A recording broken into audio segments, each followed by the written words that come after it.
Ratnakar Ausekar YouTube चॅनलवर मी आज आणत आहे लातूर ग्रामीण विधानसभा मतदारसंघाचा महाराष्ट्र नवनिर्माण सेना म्हणजे राज ठाकरे साहेबांचा घोषित उमेदवार ज्याचं नाव श्री संतोष नागरगोजे यांचं आपण स्वागत करूया।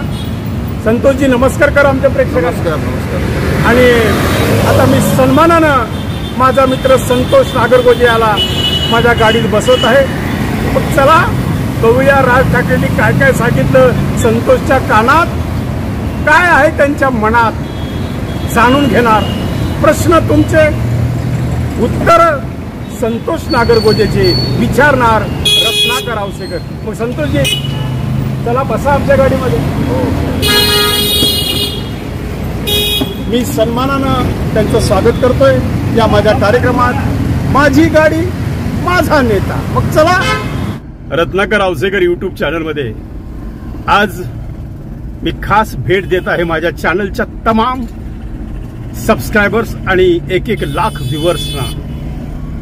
लातूर ग्रामीण विधानसभा मतदारसंघाचा राज ठाकरेंचा उमेदवार, बरोबर आहे ना? हो बरोबर। महाराष्ट्र नवनिर्माण सेनेचा उमेदवार, ग्रामीण भागाशी नाळ जुळलेला उमेदवार, गेल्या 25 वर्षापासून राज ठाकरे या नावाला एकनिष्ठ असणारा उमेदवार, ज्यांनी कधीही पक्ष बदललेला नाही, ज्यांनी कधी नेता बदलला नाही आणि त्याच एका निष्ठेवर राज साहेबांनी सर्वप्रथम महाराष्ट्रातला जर लातूर मधला उमेदवार घोषित केला त्याचं नाव आहे संतोष नागरगोजे।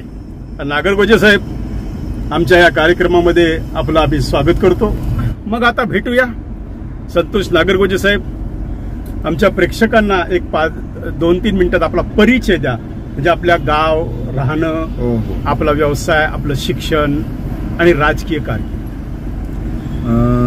मी संतोष नागरगोजे, मी माझं गाव रेणापूर तालुक्यातील पानगावच्या जवळ नरवटवाडी म्हणून माझं गाव आहे। पानगावच्या जवळ? पानगावच्या जवळ। माझे वडील सर्वसामान्य शेतकरी। तुमच्या घरात काही कुणी आमदार खासदार काही वारसा? माझ्या घरामध्ये ग्रामपंचायत सदस्य सुद्धा नाही। परंतु मी कॉलेज जीवनापासून, खरं तर मी शाळेपासून टॉपचा विद्यार्थी म्हणून हुशार विद्यार्थी होतो। माझ्या वडिलांचं स्वप्न होतं की मी डॉक्टर। हुशार विद्यार्थी? मग हुशार विद्यार्थ्यांचं राजकारणात काही काम नाही। हो बरोबर आहे, तुमचं बरोबर आहे। परंतु मी अभय साळुंके, आम्ही दोघं भारतीय विद्यार्थी सेनेपासून कॉलेजमध्ये आम्ही एकत्र होतो आणि आम्हाला माननीय राजसाहेबांचे विचार आवडत होते। आणि अभय साळुंके हे तुम्ही सगळी गँग तुमची आपली? हो, आम्ही त्यावेळेस पासून मनसेमध्ये भारतीय विद्यार्थी सेनेपासून आम्ही काम सुरू केलं। बरोबर। आणि मग कॉलेजला असताना किंवा शाळेला असताना माझं प्रचंड वाचन होतं। मी छत्रपती शिवरायांचं सर्व वाचन, हो प्रचंड वाचन। शिक्षण किती झालं तुमचं?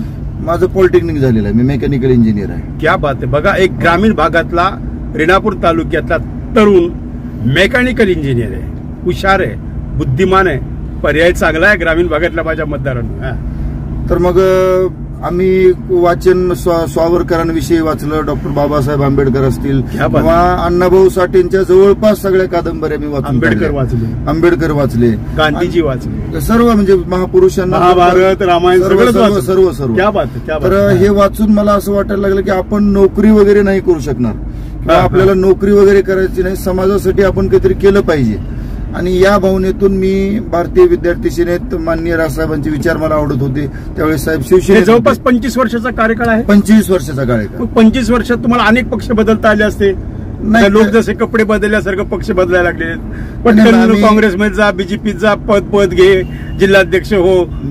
मी विचारावर आणि तत्वावर तयार झालेला कार्यकर्ता आहे। क्या बात आहे। मी कुठले तरी छक्के पंजे करून कुठले तरी पद मिळवण्यासाठी, म्हणजे राज ठाकरेंकडे डायरेक्ट एंट्री आमच्या संतोषला? डायरेक्ट एंट्री, तसं क्या बात आहे, बहुत बढिया। आणि त्यामुळं मी काहीतरी करण्यासाठी, समाज परिवर्तन करण्यासाठी, नवनिर्माण करण्यासाठी म्हणून मी राजकारणात आलेलो आहे। त्याच्यामुळे नेता बदलण्याचा प्रश्नच येत नाही। नेता म्हणजे राजसाहेब ठाकरे बाळासाहेब ठाकरेंच्या एकदम जवळ होते तेव्हापासून तुम्ही तेव्हापासून कधी त्यांनी बाळासाहेबांची तुमची भेट घालून दिली का संतोष? बाळासाहेबांची माझी एक वेळेस भेट झाली होती मातोश्रीवर नाही, उस्मानाबाद मध्ये म्हणजे धाराशिव मध्ये साहेब आले होते. त्यावेळेस माझी राजसाहेबांनी भेट घालून दिली.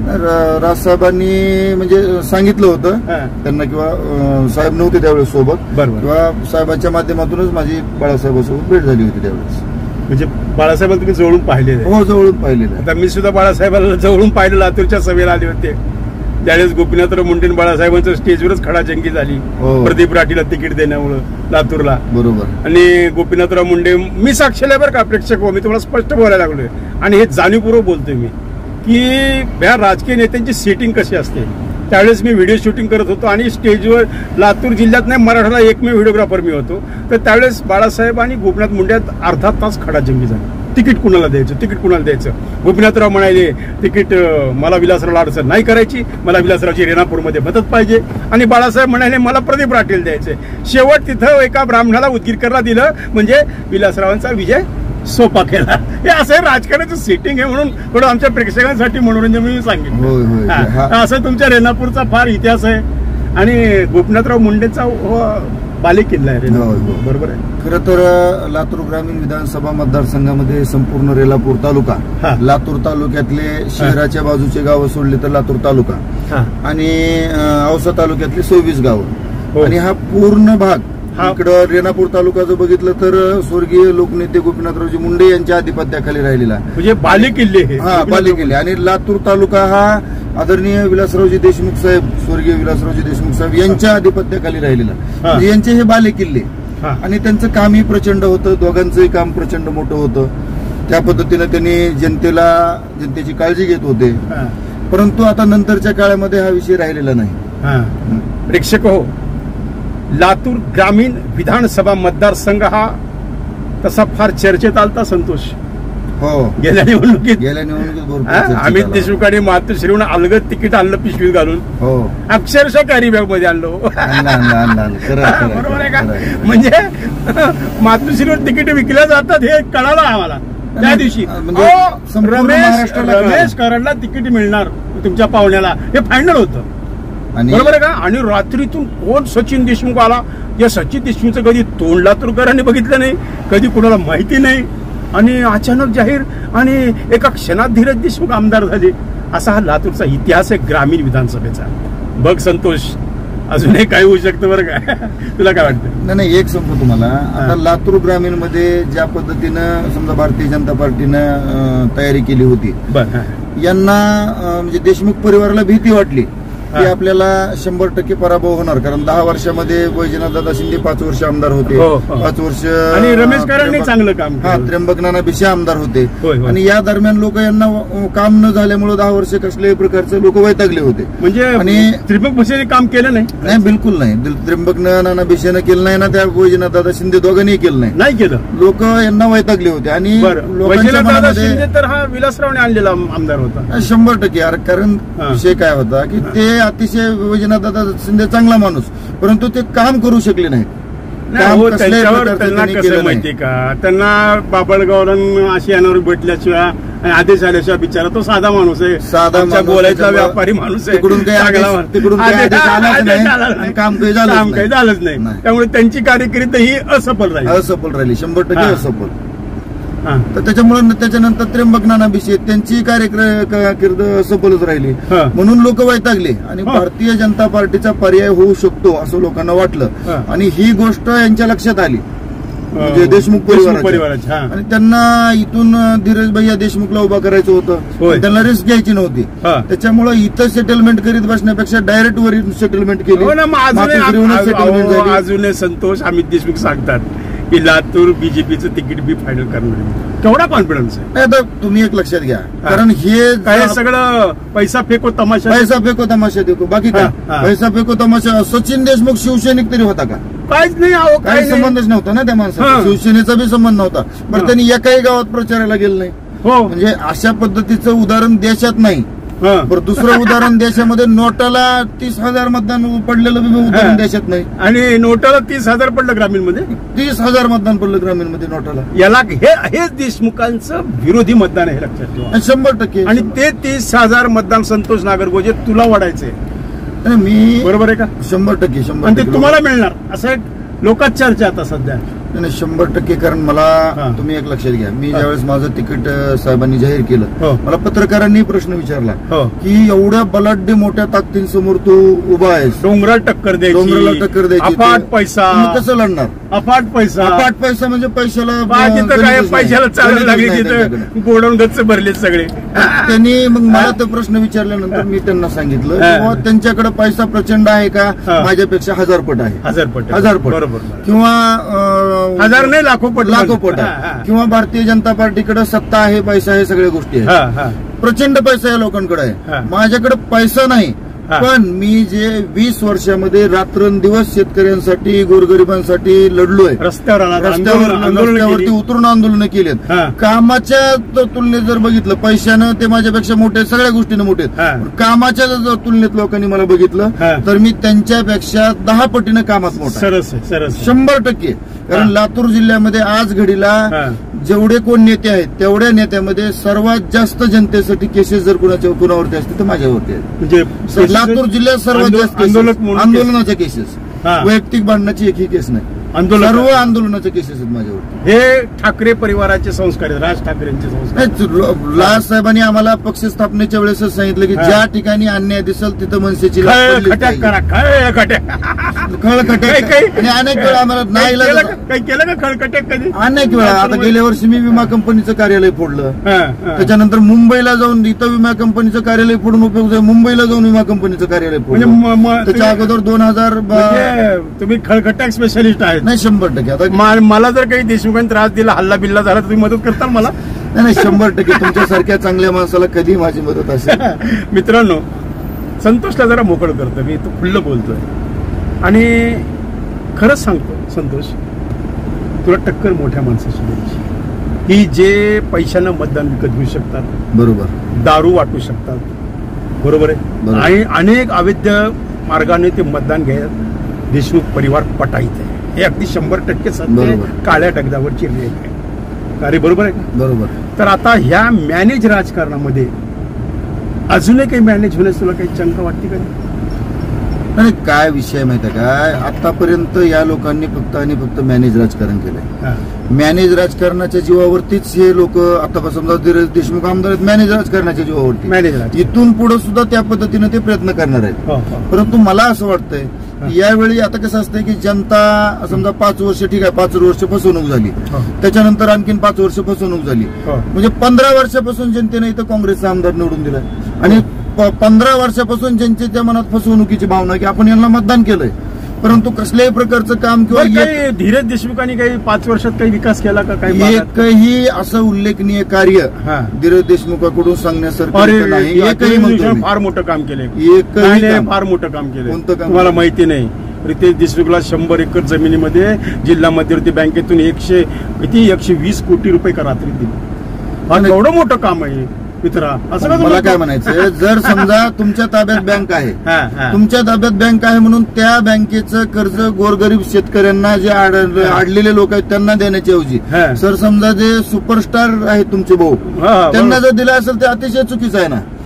चुकीच्या गोष्टी या लोकांनी केलेल्या आहेत. का आजच गुरुनाथ मग्गेने आम्हाला सांगितलं भाजपच्या की 20 लोक मीटिंग मध्ये होते, आम्हाला एमआयडीसी बुकण द्या लातूरच्या म्हणून, तर त्यांना टाळलं आणि एकट्या पट्ट्या ह्या रितेश देशमुखला 100 एकर दानकन देऊन मोकळे झाले. हे पालकमंत्र्यांनी केलेला सत्तेचा गैरवापर आहे असं लोक म्हणतात. 100% खरं आहे. कारण मला काय म्हणायचंय की तुम्ही जर सत्तेचा वापर स्वतःच्या कुटुंबियासाठी करत असाल, सत्तेचा वापर जनतेसाठी केला पाहिजे, बरोबर. परंतु जनतेसाठी आता कोरोनाचं एवढं मोठं संकट जनतेवरती, बरोबर, त्यांनी त्या सत्तेचा वापर त्या संकटातून जनतेला बाहेर काढण्यासाठी करायला पाहिजे होता. किंवा गेल्या वर्षी दुष्काळी परिस्थिती होती, त्या दुष्काळी परिस्थितीमध्ये लातूर जिल्ह्यातल्या सर्व शेतकऱ्यांच्या पाठीमागं उभा टाकण्यासाठी सत्तेचा वापर करायचा, बरोबर. किंवा 2022 धीरज देशमुख कुठे होते? कोरोनात मुंबईला होते. त्यांना असं वाटत होतं की इथलं कोणतर समजा एखाद्या ज्याच्या घरी मृत्यू झालाय कोरोनामुळे, तू कोणतरी येऊन गळ्याला पडला आणि आमदार साहेब वाचवा म्हणून तर आपल्यालाही होईल, म्हणून ते घाबरून मुंबईत होते, इथे नव्हते. नाही नाही नाही मतदारसंघात 2 वर्ष फिरकले बिलकुल नाही. कोरोनाच्या काळामध्ये तुम्हाला मी या ठिकाणी सांगू इच्छितो तुमच्या माध्यमातून, कोरोना काळामध्ये माझा गाव पानगावच्या बाजूला आहे, त्या भागातल्या 40 गावांना प्रत्येक घरात राशन मी वाटप केलं. त्या भागात प्रेक्षक धीरज देशमुख मुंबईत एसी मध्ये बसले होते रिलॅक्स, आणि हा संतोष नागरगोजे 40 गावामध्ये अन्नाचे पाकिट वाटप. त्यानंतर तिथं मी आर्सेनिक अल्बम म्हणून होमिओपॅथिक गोळ्या होत्या जे रोग प्रतिकारक शक्ती वाढणारे, त्या प्रत्येक घरात वाटप केल्या होमिओपॅथिक गोळ्या. आणि कारेपूरला जवळपास 2 महिने मला हे लोक तडपडून मारणारे बघवत नव्हते. ऑक्सिजनमुळे मरत होते, काही दवाखान्यात जागा मिळत नाही म्हणून काही लोक मरत होते, रेमडेसिवीर इंजेक्शन मिळत नाही म्हणून मरत होते. ते जे मी बघितलं आणि मला वाटलं किंवा आपण काही बी करून आपलं स्वतःचं कोरोना सेंटर माझ्या भागामध्ये सुरू केलं पाहिजे. कारेपूरला मी 2 महिने कोरोना सेंटर मी चालवलं. 2 महिने. परंतु ह्यांनी जर समजा ठरविलं असतं तर ह्यांनी प्रत्येक ठिकाणी मोठमोठ्या गावांमध्ये समजा मतदारसंघातल्या जिल्ह्यातल्या कोरोना सेंटर उभा करून लोकांचे प्राण वाचवू शकले. यांना स्वतःचे प्राण वाचवायचे होते, त्यांनी आपलं लातूरला वाऱ्यावर सोडलं, लातूर ग्रामीणला वाऱ्यावर सोडलं आणि जाऊन बसले मुंबई, इस्तंबूल, अमेरिका. मला हेच सांगायचंय की तुटका फुटका माणूस, सर्वसामान्य शेतकऱ्याच्या घरचं पोरग कोरोना सेंटर चालवू शकते. तुम्ही काय नाही लोकांच्या वैद्यकीय मंत्री होते, वैद्यकीय मंत्री होते तुम्ही, तर लोकांचे प्राण वाचवण्यासाठी पुढाकार घ्यायला पाहिजे. पण ते झालं नाही, ते घडलं नाही, दुर्दैव आपलं. नक्कीच फटका आता लोक देणार त्यांना ग्रामीणला 101% देणार. लोक वाट बघायचे. काय म्हणायचं, प्रत्येकाच्या जवळचा माणूस गेले ना ते कसं विसरू शकतात लोक. अरे बापरे. प्रत्येकाच्या जवळचा माणूस गेला म्हणजे कुणाचा मित्र गेला, कुणाचा नातेवाईक गेला, घरचा माणूस गेला, कुणाचा मुलगा गेला, कुणाची बायको गेली, कुणाचा नवरा गेला. म्हणजे बिकट परिस्थितीतून लोकांनी दिवस काढले ना. बरोबर आहे. आणि ज्यावेळेस गरज आहे त्यावेळेस तुम्ही आला नाही आले, आणि आता मतं मागायला आले तर काय म्हणणार. नाही, लोक आता त्यांना विचारणार आहेत ना, आमच्या संकटात तुम्ही कुठे होते. आता एक सांगतो संतोष, तुला गंमत, देशमुखाला काय वाटतं की आमच्याकडे साखर कारखाना, बरोबर आहे, आम्ही साखर कारखान्याच्या माध्यमातून रेणापूर तालुक्यात जवळ का कारखाना आहे, त्या माध्यमातून बऱ्याच मतदारसंघात 4 कारखाने, बरोबर आहे. तुमच्या मतदारसंघात 4 कारखाने. मग मला सांगा, हे 4ही कारखान्याचे सभासद, बरोबर आहे, हे घाबरतात त्यांच्या विरोधात बोलायला. अरे प्रत्येकाला भीती. आता माझा एक आडवायला ऊस नाही म्हणून मी बोलतो, ज्याचा आडवायला ऊस आहे तो बिचारा काही बोलत नाही देशमुखाच्या विरोधात. अतिशय चांगला तुम्ही आज मुद्दा उपस्थित केलेला आहे की लोकांचा ऐकताना कारखान्याचा उपयोग आडवा आणि जिरवा, म्हणजे लोकांचा ऊस आडवा आणि त्यांचं मतदान आपल्या पेटीत जिरवा, या कार्यक्रम त्यांचा देशमुखाचा. पण यावेळेस सांगतो तुम्हाला 100% खात्रीने सांगतो, यावेळेस लोक त्यांचे सभासद असलेले लोक सुद्धा मतदान त्यांना करणार नाही. याचं कारण सांगतो मी. 2022ला दुष्काळी परिस्थिती निर्माण झाली, बॅरेजेसला पाणी नव्हतं, विहिरीला पाणी नव्हतं, बोरला पाणी नव्हतं, ऊस वाळत होता. आणि ऊस वाळत असताना त्या प्रत्येक गावचे लोक जे ऊस सभासद लोक आहेत ते लोक संचालकाकडे, त्या कारखान्याच्या मॅनेजमेंटकडे जात होते आणि त्यांना किंवा धीरज भैया देशमुख, अमित भैया देशमुख यांना भेटत होते. परंतु त्यांना भेटून सुद्धा किंवा संचालकाला भेटून लोकांचा काही उपयोग झाला नाही. ऊस अक्षरशः वाळत होता. ज्या शेतकऱ्याला 50 टन ऊस होणार आहे त्याला 20 टनच ऊस झाला, परंतु यांनी ऊस नेला नाही. कारण त्यांनी ते कारण सांगितलं की प्रोग्राम लांबणीवर आहेत, तुमचं प्रोग्राम मध्ये ज्यावेळेस येईल त्यावेळेस आम्ही नेऊ.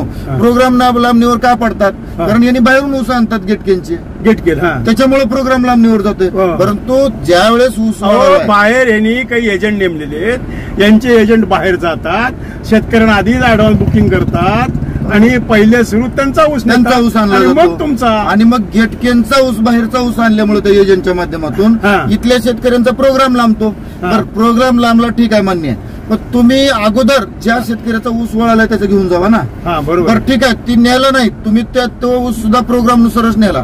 दुसरी महत्वाची गोष्ट अशी आहे की ज्यावेळेस ऊस तोडायला यांचे कारखान्याचे वाहनं आले, मशीन मशीन आल्यानंतर त्या मशीनवाल्यानं प्रत्येक सभासदाकडून एकरी 10,000 रुपये घेतले. मशीनवाल्यानं त्याच्या तक्रारी झाल्या, तरी सुद्धा मग त्यावेळेस जर समजा यांनी गोरगरीब शेतकरी अडचण येत आहे, त्यांचा ऊस वाळलाय, त्याच्याकडून 10,000 रुपये लोक घेतात, ठीक आहे, समजा तुम्हाला माहिती नव्हतं, ज्यावेळेस तुम्हाला माहिती झालं त्यावेळेस तुम्ही त्याच्यावरती हे करायला पाहिजे होतं, थांबवायला पाहिजे होतं. परंतु प्रत्येक शेतकऱ्याकडून 10,000 15,000 रुपये काढले गेले त्या लोकांनी, मशीनवाल्यांनी. परंतु ह्यांनी कारखानदार म्हणून कसल्याही प्रकारची भूमिका घेतली नाही, त्याच्यामुळे लूट चालू राहिली. म्हणजे कारखानदारीच्या माध्यमातून एक राजकीय दहशत निर्माण करण्याचा हा प्रयत्न आहे. 100% ना, तसंच झालं ना मग. आणि त्याच्यामुळे मला खात्री आहे की सभासद लोकांनी हे भोगलंय, त्यांना खूप भयानक अनुभव आला. अजूनही दबाव असेल, दबाव असेल अजून. दबाव तुम्ही बाहेर ओपन फिरू शकणार नाहीत. मध्ये तिथं ज्यावेळेस मतदान करायचं असेल तिथं कोणच नसतं. एकटाच बरोबर संतोष रेल्वे इंजिन दिसणार लोक 100% दिसणार. कारण तुम्ही एक लक्षात घ्या का लातूर जिल्ह्यामध्ये कारखान्याला म्हणजे ऊसाला भाव मिळाला पाहिजे ह्याच्यासाठी जर सगळ्यात जास्त आंदोलन कोण केले असतील तर मी केलेले मनसेच्या माध्यमातून. मी अनेक वेळा कारखाने बंद पडलेले आहेत. अनेक वेळा सई शुगर कारखाना असेल. आम्ही 2013ला 2012ला लातूर जिल्ह्यातले हवा छोडो आंदोलन करून आम्ही पूर्ण मी अभयदादा साळुंके त्यावेळेस होतो. आम्ही त्यावेळेस जिल्ह्यातले सगळे कारखाने बंद पडले. अनेक केसेस झाले आमच्यावरती ऊसाच्या म्हणजे आंदोलनाच्या संदर्भात. पणगेश्वर कारखाना मुंडे साहेबांचा कारखाना. मुंडे साहेब गेल्यानंतर तिथं ऊस उत्पादक शेतकऱ्यांचे 2-2 वर्ष पैसे मिळत नव्हते. तिथं मी रस्ता रोको असेल, कारखान्यावर दगडफेक असेल, अनेक आंदोलन त्या ठिकाणी केलेले आहेत. अक्षरशः मी परळीला जाऊन पंकजाताईच्या घरावरती मी मोर्चा काढलेला. म्हणजे एवढे आंदोलन मी कारखान्या म्हणजे ऊस उत्पादक शेतकऱ्यांसाठी केलेले आहेत. त्याच्यामुळे मला खात्री आहे की लोकांना माहित आहे ऊस उत्पादक शेतकऱ्याच्या बाजूने कोण आहे आणि ऊस उत्पादक शेतकऱ्यांना लुटणार कोण माहित आहे. त्याच्यामुळे मला खात्री आहे धीरज देशमुखचा सुपडा साफ आहे. 100% जनतेनं जर समजा या मूल्यमापन केलं, खरं मूल्यमापन, खरा उमेदवार जर समजा जनतेनं असली उमेदवार जर समजा जनतेने ठरवलं की 100 मार्कात. आता समजा इतर राजकारणात कसं असतं की जेवढे उमेदवार असते तेवढे विद्यार्थी असतात बरोबर आणि जनता असते परीक्षक. जर समजा विद्यार्थ्यांनी 100 पैकी 5च मार्काचा बी प्रश्न सोडला तर जनता जर त्याला मेरिटमध्ये आणणार असेल तर मग नाही इलाज आहे. पण जनतेनं जर ठरवलं की खरा पेपर खरोखर कोण सोडवतोय, कोण मेरिटवाला आहे, तर 100% लोक माझ्या बाजूने उभं टाकतील. मला खात्री आहे. म्हणजे तुमचा विजय पक्का आहे. 100% मी त्याच पद्धतीनं कामाला लागलेलं. कारण पक्का याच्यासाठी आहे की सर्वात जास्त काम मी केलेलं आहे मतदारसंघामध्ये. बरं, ग्रामीण भागातल्या रोडची काय अवस्था? अतिशय दुरावस्था आहे. अशी आता तुम्ही एक लक्षात घ्या मतदारसंघातले प्रमुख 2 रस्ते. आता आम्ही जाऊन आलो, तिथले सुद्धा मतदार फार ओरडायला लागले. नाही, ग्रामीण भागातले छोट्या छोट्या खेड्यांना जोडणारे रस्ते तर बेकार आहेतच. म्हणजे प्रमुख जे रस्ते आहेत आता समजा खुरोळा फाटी ते पानगाव, कुरळापट्टी ते पानगाव जवळपास 5 वर्षापासून अतिशय म्हणजे तसला रस्ताच महाराष्ट्रात नाही, एवढा बेकार रस्ता झालाय. आता हा मुरुड ते मी काय म्हणतो, धीरज देशमुखनं काम केलं नाही, तुम्ही आवाज नाही उठवला? आवाज आम्ही अनेक वेळा होतो. आता त्या आंदोलन त्या रस्त्यासाठी आमचं आंदोलन अनेक वेळा केलं. परंतु जर समजा आंदोलन करूनही काही होतच नसेल, प्रशासन त्याची दखलच घेत नसेल, तर मग त्याचा उपयोग होत नाही ना. आता विवियासाठी आम्ही आंदोलन उच्च केलं, सगळ्या गोष्टीसाठी आम्ही रस्त्यावरती उतरतो. शेवटी आम्ही लढू शकतो, आम्ही सरकारमध्ये नाहीत. आमचं लढणं काम आहे, आम्ही प्रत्येक विषयावरती लढतो. आता परवा मी मुरुडमध्ये गेलो होतो. लातूर जिल्ह्याची रक्तवाहिनी असल्यासारखा मुरुड म्हणजे लातूर मुरुड बार्शी कुरुडवाडी रस्ता आहे, सिंगल रस्ता आहे. किती अपघात व्हायलेत, प्रचंड अपघात. त्याचं चौपदरीकरण झालेलं नाही. त्याच्यासाठी समजा कधीतरी जाऊन एखादं निवेदन देणे असं चौपदरीकरण होत असते का? चौपदरीकरण जर करायचं असेल तर रेटा पाहिजे. म्हणजे आमदारांनी त्या पद्धतीने प्राधान्य राहील. जर तुम्ही आमदार झाला की ताबडतोब पहिल्या आधी त्याचं चौपदरीकरण केलं, 100% त्या रस्त्याचं चौपदरीकरण झालंच पाहिजे.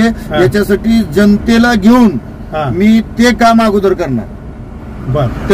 त्याला माझं प्राधान्य राहील. कारण आपला जो विकास आहे, त्या रोडला गोपीनाथराव मुंडेंचं नाव द्या. देऊ ना. गोपीनाथराव मुंडे हे आदर्श आपले म्हणजे आदर्श आहेत, ते लढवई आहेत.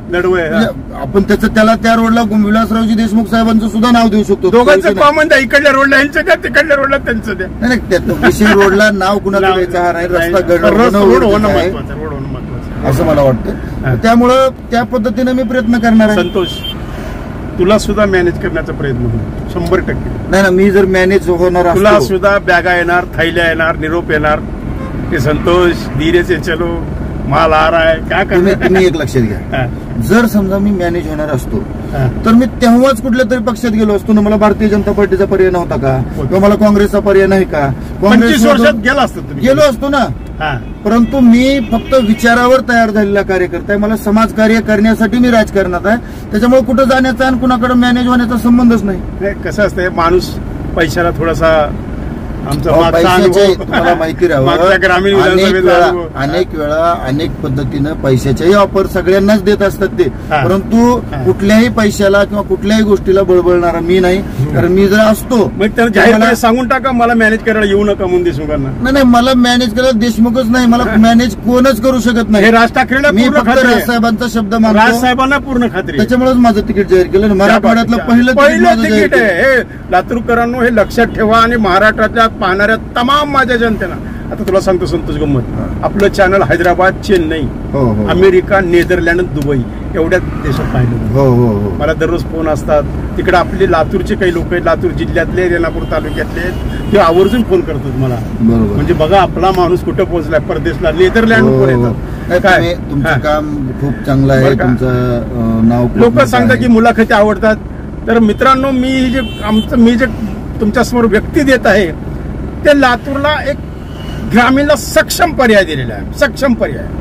धीरज देशमुखांना ही निवडणूक एवढी सोपी होईल असं मला नाही वाटत. बिलकुल नाही, बिलकुल. कारण शिवसेनेचा एक उमेदवार राहणार. हो बरोबर आहे. तुम्ही तर आलेलेच आहेत. मी आहेच. त्यामुळे अजून बरेच काही पक्ष. जागा कुणाला सुट्टी माहित नाही, आणखी जागा कुणाला सुटते, पण जागा कुणाला सुटतो. संतोषची उमेदवारी पक्की आहे. माझी तर पक्की झाली, डिक्लेअर केली ना माझी. मला सांगा संतोष मतदारसंघात भेटी झाली आपली आता जवळपास दररोज 3-4 गावांना मी भेटी देतोय. काय लोकांची प्रतिक्रिया, काय लोकांची? प्रचंड रोष आहे लोकांमध्ये, प्रचंड.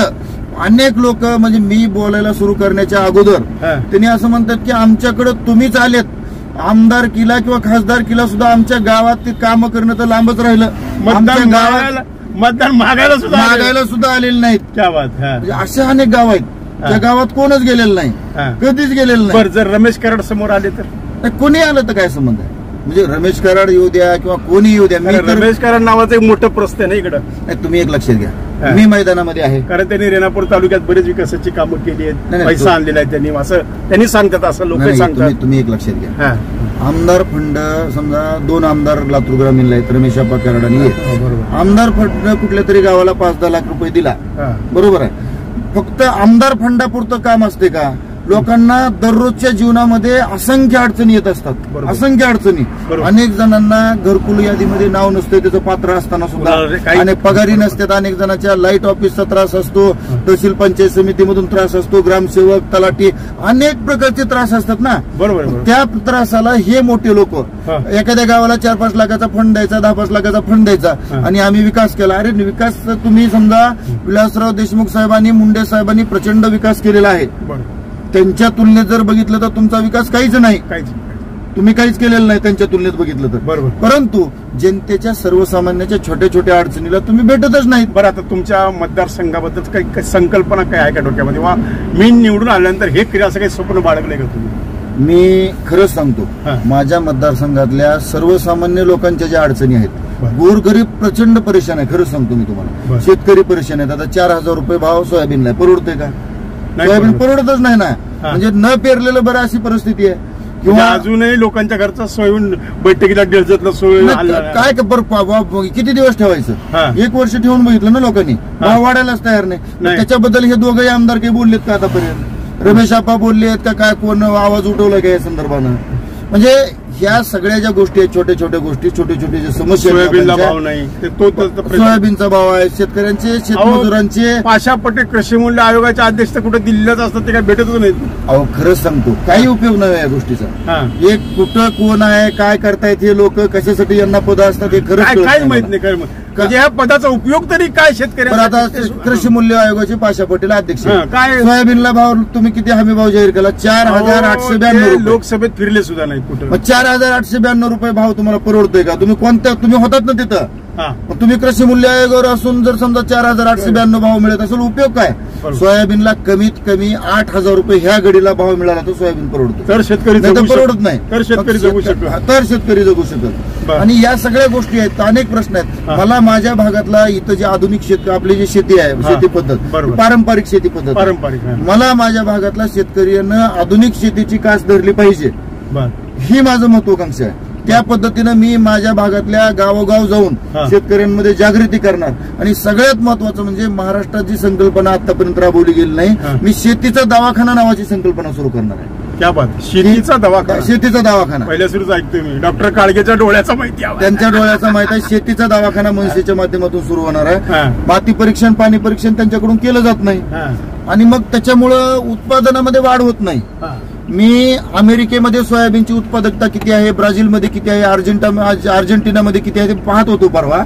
तर त्यांची उत्पादकता आपल्यापेक्षा 3-4 पटीने जास्त आहे.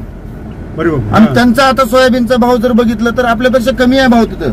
3-3.5 हजार रुपये सोयाबीनचा भाव आहे. तरी पण त्यांची उत्पादकता जास्त असल्यामुळे त्यांना ते परवडतंय. तरी शेतकरी समाधानी नाही ना. उत्पादकता जास्त आहे ना, उत्पन्न जास्त आहे ना त्यांचं. हेक्टरीची उत्पादकता असते आपल्यापेक्षा 4 पटीने जास्त असल्यामुळे त्यांना ते परवडतंय. इथं उत्पादकता नाही. उत्पादकता का नाही? पारंपरिक शेती पद्धतीने शेती केली झाली म्हणून उत्पादकता नाही. त्याच्यामुळे माझ्या भागातला शेतकरी आधुनिक शेतीची कास धरला पाहिजे. माझ्या भागातला शेतकरी समृद्ध झाला पाहिजे. आणि याच्यासाठीच मी 2 कृषी प्रदर्शनं घेतलीत लातूरला. राजस्थान ग्राउंडवरती 2021ला एक घेतलं आणि छत्रपती चौकामध्ये 2014ला एक घेतलं. असे 2 इथून पुढच्या काळामध्ये शेतकरी मेळावे घेऊन शेतकऱ्यांना जागृत करण्याचं काम. आणि बाकी जिथं कुठं खेड्यापाड्यांना रस्ते नाहीत, अनेक गावांमध्ये जायला रस्ते नाहीत, रस्त्यांची दुरावस्था आहे. गुत्तेदार बोगस रस्ते करतायत. रस्ता केला की 6 महिन्यात खड्डे, अशी परिस्थिती आहे. कुणालाही बोगसगिरी मी करू देणार नाही. भ्रष्टाचार बंद करणार आणि गावोगावचे रस्ते दर्जेदार झाले पाहिजेत, याच्यासाठी मी प्रयत्न करणार. आता एकच मला बोलायचे, जरांगे 100% लोकसभेला फटका बसलाय. पंकजाताई सुद्धा पडल्या. बरोबर. हो. हे जरांगे फॅक्टर लातूर ग्रामीणला आता अमित देशमुखांनी एक शाळा सुंदर केली की जरांगेला हॉस्पिटलमध्ये जाऊन भेटले औरंगाबादला, संभाजीनगरला. काय मग ते लोकांना असं वाटायला की जरांगेंचा ह्यांना पाठिंबा आहे. नाही. जरांगेंचा काँग्रेस, राष्ट्रवादी, शरद पवार गट आणि उद्धव ठाकरे गट किंवा जरांगे साहेबांचा, मनोज जरांगे पाटलाचा कुणालाही पाठिंबा नाही. कारण जरांगे पाटलांनी कधी असं आव्हान केलं मी याच्या बाजूचा आहे, मी त्याच्या बाजूचा, असं कधी ते म्हणले नाही. कारण त्यांना सत्ताधाऱ्यांनी फसवलंय आणि आताचे जे सत्ताधारी आहेत त्यांनी फसवलंय आणि त्याच्या अगोदरचे जे सत्ताधारी होते त्यांनी फसवलंय. कोणच त्या आरक्षणाच्या बाबतीमध्ये गांभीर्याने विचार केलेला नाही. तुम्हाला काय वाटतं, एक वैयक्तिक उमेदवार म्हणून तुम्हाला आरक्षण मिळावं का मराठ्यांना? 100% मिळालं पाहिजे. मी ग्रामीण भागात राहणारा माणूस आहे. ग्रामीण भागात फिरत असताना मी बघतोय की अनेक मराठा समाजाकडे जमीनच राहिलेली नाही. मराठा समाजाच्या लोकांकडे जमीन नाही. अल्पभूधारक म्हणत नाही मी. तुम्ही समर्थन करता त्यांना? 100% समर्थन मिळालंच पाहिजे. परंतु हे सरकार आणि विरोधी पक्ष जे आज त्यांचे विरोधी पक्ष नेते म्हणून जे समजा काँग्रेस, राष्ट्रवादी, शरद पवार गट आणि उद्धव ठाकरे गट मिळवतोय, यांनी काहीच प्रयत्न केलेले नाहीत. आरक्षण मी खरंच सांगतो की आज मराठा समाजातल्या अनेक लोकांची परिस्थिती शैक्षणिक दृष्ट्या असेल, समजा मराठा समाजातल्या एका पोराला 60% पडली, अतिशय वाईट आहे, किंवा 90% पडली. 90% पडून बी जर तो चांगल्या कॉलेजला लागू शकत नसेल फक्त आरक्षणामुळे, तर त्यांना आरक्षण मिळालं पाहिजे, दिलं पाहिजे शासनानं आरक्षण. नाही पण तुम्ही असं म्हणता, तुमचे राज ठाकरे तर म्हणतात की महाराष्ट्रात आरक्षणाची काय गरज? नाही, महाराष्ट्रात आरक्षणाची गरज नाही. त्याच्या अगोदर जे साहेब बोलले होते, त्याच्या अगोदर साहेब असं बोलले की खासगी समजा सरकारी नोकऱ्या खूप कमी राहिल्यात, सरकारी नोकऱ्या खूप कमी राहिल्या. समजा 500 नोकऱ्या आहेत, तर 500 नोकऱ्याला अर्ज किती लोक भरतायत? 5 लाख लोक भरतायत. 5 लाख लोक समजा आरक्षणावर किंवा बगर आरक्षणाच्या कशाही त्या नोकऱ्या लागल्या, 500 नोकऱ्या, 4,99,500 लोक वापस जात आहेत, त्यांना नोकऱ्या मिळत नाहीत. म्हणजे सरकारी ह्याच्यामध्ये नोकऱ्या कमी झाल्यात. खासगी क्षेत्रामध्ये आता सध्या काय चालू आहे, शासनाचं कंत्राटी पद्धतीने भरती चालू आहे. कंत्राटी पद्धतीने भरती करत असताना आरक्षण नाही, किंवा ज्या खासगी ज्या कंपन्या आहेत त्याच्यामध्ये आरक्षण नाही. तर त्याच्यामुळे साहेबांनी तिथं सांगितलं की महाराष्ट्र संपन्न आहे. महाराष्ट्रात तो जवळपास 10-15 राज्यांना महाराष्ट्र रोजगार देते. म्हणजे संतोष नागर गोजेचं पूर्ण समर्थन आरक्षणाच्या बाबतीत मिळालंच पाहिजे. मराठ्यांना आरक्षण मिळालंच पाहिजे. त्यामुळं जरांगे आता लातूर ग्रामीण मध्ये शांत बसावं, कारण चांगला संतोष सुद्धा म्हणतो की आरक्षण मिळालंच पाहिजे. संतोष, आता आम्हाला तर एक प्रश्न पडलाय, हे लोक पैसे वाटतील, दारू वाटतील, माणसांना विकत घेतील, याला तेवढं तू सक्षम आहेस का? म्हणजे या देशमुखांना टक्कर द्यायला तुम्हाला खरंच तुमच्या माध्यमातून मी सांगू इच्छितो, एक लक्षात, एवढी अशी करोडो रुपयाची प्रॉपर्टी आहे का तुला? ऐका ना, एक लक्षात घ्या, माझी करोडोची प्रॉपर्टी नाही का? तर बिलकुल नाही. पण लोक पैसे घ्या, यावर्षी जरी कोणी घेतले, तसं तर घेणारच नाहीत, पण जरी घेतले तरी लोकांचा एक हिशोब लक्षात आलेला आहे आणि मी सुद्धा तुमच्या माध्यमातून तो हिशोब सांगतो. सांगा ना. आता 5 वर्ष 365 दिवसाचं 1 वर्ष, 5 वर्ष म्हणजे जवळपास 1850 दिवस होतात. 1850 दिवसासाठी म्हणजे 5 वर्षासाठी 1850 दिवसासाठी ते देतात किती? 500 नाही तर 1000. 500 रुपये जर त्यांनी 1850 दिवसासाठी दिले तर 27 पैसे दररोज पडतात. बघा शेतकरी बंधूंनो, जर समजा 1000 रुपये दिले तर 54 पैसे पडतात. 54 पैसे दररोज. त्याच्यात काही सुपारी बडीशेप येत नाही ना. मग लोक ह्यांच्या 1000 रुपयावरून 500 रुपयावर कसे विकले जाणार आहेत? नाही. त्याच्यामुळे लोक वैतागून गेलेत. लोक यांच्या पैशाला किंवा किती बरं देऊन एका मताला 2000 देतील समजा. परवा अनेक ठिकाणी ज्यावेळेस आरक्षणाचा प्रश्न होता तर मराठा लोकांनी सुद्धा अमित देशमुखांच्या गाड्या अडवल्या. तुम्हाला काय अनुभव आला फिरण्यामध्ये? तसं 100% तुम्ही गावामध्ये फिरतात तर लोक अनेक ठिकाणी मी गेल्यानंतर तुमची मराठा समाजाला आरक्षण मिळालं पाहिजे भूमिका विचारतायत आणि विचारणं साहजिक आहे ना. रोष आहे ना लोकांचा. जिव्हाळ्याचा प्रश्न. अनेक वर्षापासून 10-15 वर्षापासून आंदोलनं केलीत, अनेक आंदोलनं केलीत. यांना सरकारला काही भाषा समजणार नसेल, लोकांमध्ये रोष निर्माण होणार ना.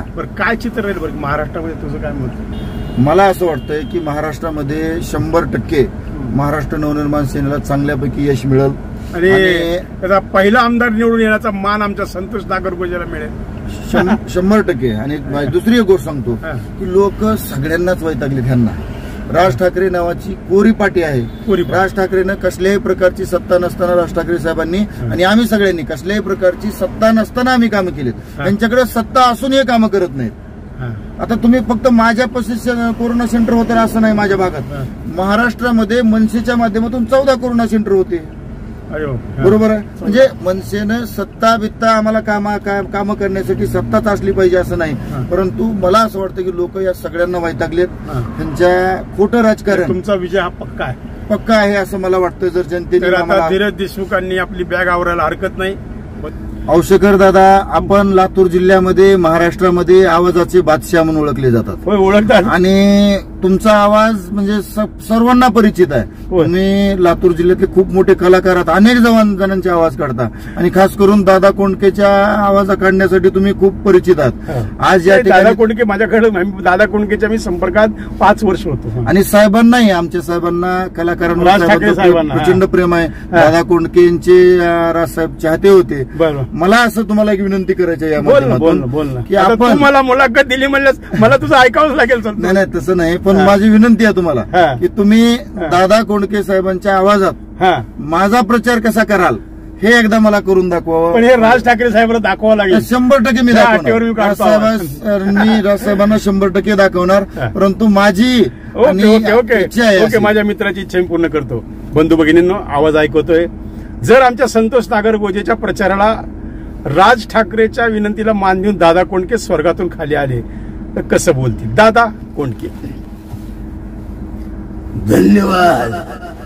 मला राज ठाकरेचा फोन आला आणि राज साहेबांनी मला सांगितलं, अरे म्हणले दादा कोंडके कुठे आहेत? मी म्हणलं अहो राज ठाकरे तुम्ही कुठे आहेत? राज ठाकरे म्हणले मी निवांत आहे. अहो म्हणलं निवांत कशाला? उठा उठा उठा उठा म्हणलं, मातृ हलवायची वेळ आलेली आहे.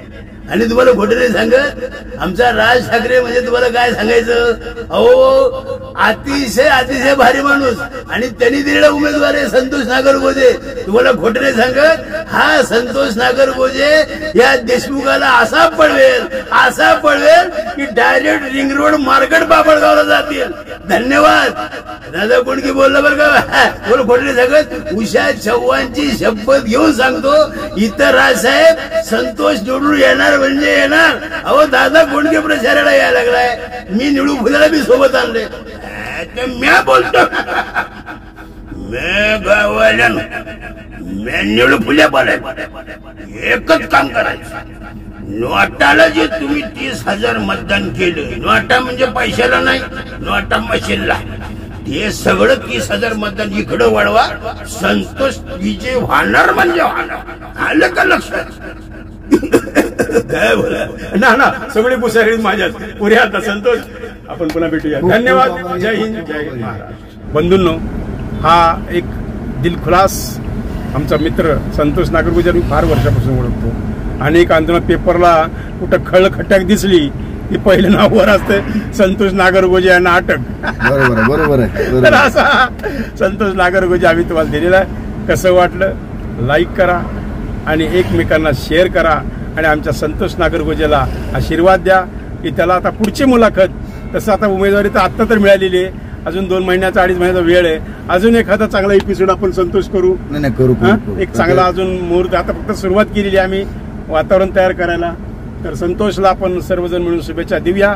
तर मित्रांनो, पुन्हा उद्या भेटूया एका नवीन नेत्यासोबत.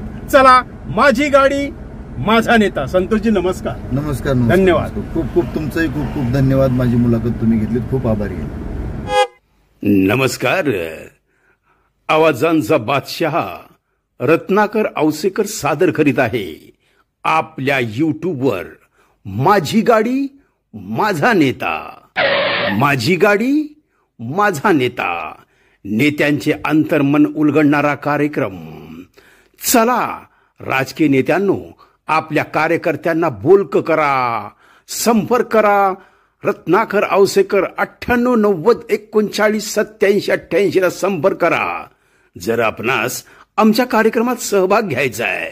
चला कार्यकर्त्यांनो, बोलायला शिका. बोलल्याशिवाय राजकारणात तुम्हाला काहीही स्थान नाही. त्यामुळं बोलता हे आलंच पाहिजे आणि तुम्हाला बोलतं करणार आवाजांचा बादशाह रत्नाकर औसेकर. तर संपर्क करू शकता. सर्व पक्षांच्या राजकीय नेत्यांना आव्हान आहे, कार्यकर्त्यांना पाठवा, बोलतं करा, हुशार करा, विकास करा. आवाजाचा बादशाह रत्नाकर औसेकर यांच्या YouTube चॅनलला लाईक करा, सबस्क्राईब करा आणि आपापल्या ग्रुपवर शेअर करा. चला, आपल्या मोबाईलवर सर्वप्रथम आमचा कार्यक्रम मिळवण्यासाठी सहकार्य करा. Ratnakar Ausekar YouTube channel.